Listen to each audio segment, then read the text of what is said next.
আমি বিচারপতির পদ থেকে মঙ্গলবার পদত্যাগ করব, 1 নম্বর। দ্বিতীয় হচ্ছে, আগামীকাল বিচারপতি হিসেবে আমার শেষ দিন। সেদিন আমি কোনো বিচারের কাজ করব না, শুধু কতকগুলো মামলা পার্ট হার্ট হয়ে আছে যেগুলো আমাকে রিলিজ করতে হবে আমার লিস্ট থেকে। কোনো অ্যাডজুডিকেশন নয়, অ্যাডজুডিকেশন আমি গত 7 দিন ধরেও করিনি, কারণ আমি ব্যক্তিগত কারণে ছুটিতে ছিলাম। তো কালকেও কোনো অ্যাডজুডিকেশন করবো না, শুধু মামলাগুলো আমার লিস্টের বাইরে করে দেবো।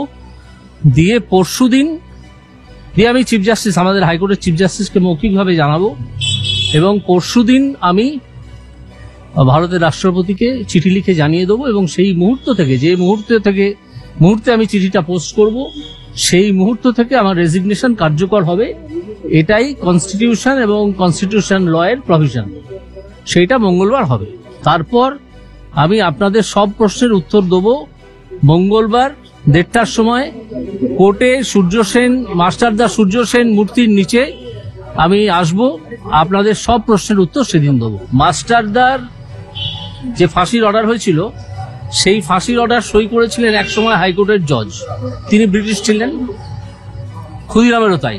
তাই ওই দুটো মূর্তি, যে হাইকোর্ট যে ভুল করেছিল একটা স্বাধীনতা সংগ্রামীকে এইভাবে ফাঁসি দেওয়ার উচিত হয়নি। মাস্টার অবশ্য ফাঁসি হয়নি, আগেই তাকে মেরে ফেলা হয়েছিল যা জানা যায়, এবং যার সপক্ষে ডক্টর রাধা বিনোদ পাল টোকিও ট্রায়ালে বলেছিলেন যে মাতৃভূমিকে রক্ষা করা কোনো ক্রাইম নয়, এবং যে কারণে ডক্টর রাধা বিনোদ পালের মূর্তি আছে টোকিওতে, রাস্তাও আছে জাপানে তার নামে।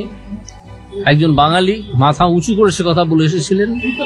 আমি সেই জন্যেই মাস্টারদাকে প্রণাম জানিয়ে মাস্টারদার পায়ের তলায় দাঁড়িয়ে এই কথাগুলো বলতে চাই। এবং আপনাদের যে অকুণ্ঠ সমর্থন আমি আমার কাজের সময় পেয়েছি, আমি মিডিয়ার কাছে ঋণী।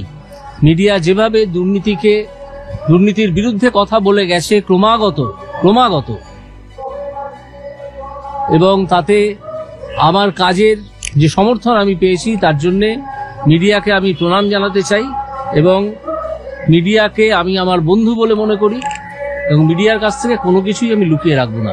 শুধু আমাকে 2 দিন সময় দিন, সোমবারের পর মঙ্গলবার 1:30টার সময়। 7 তারিখে কিছু আমি এইটুকু মন্তব্য করতে পারি, কুণাল বাবুর সঙ্গে আমার চেম্বারে বসে, হাইকোর্টের চেম্বারে বসে দীর্ঘক্ষণ বিভিন্ন বিষয় নিয়ে, রাজনীতি নিয়ে নয়, বিভিন্ন সাহিত্য সংস্কৃতি নিয়ে আলোচনা হয়েছে। আমার মানুষটিকে ভালো লেগেছে। কুণাল ঘোষ যতই মুখপাত্র হিসেবে আমাকে আক্রমণ করে থাকুন না কেন, কুণাল বাবুকে আমার মানুষ হিসেবে ভালো লেগেছে। সেটা যা খুশি তাই বলতে পারেন।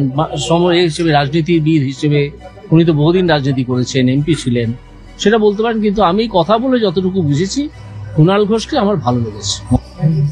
আমি আবার মিডিয়ার কাছে আমার কৃতজ্ঞতা জানাচ্ছি। আপনারা দুর্নীতির বিরুদ্ধে যেভাবে রুখে দাঁড়িয়েছিলেন, এখনো দাঁড়িয়েছেন, তাতে আমি সত্যিই অত্যন্ত কৃতজ্ঞ আপনাদের মিডিয়ার কাছে, বাংলা এবং সর্বভারতীয় মিডিয়ার কাছে। দুর্নীতির বিরুদ্ধে আপনারা সবসময় থাকুন।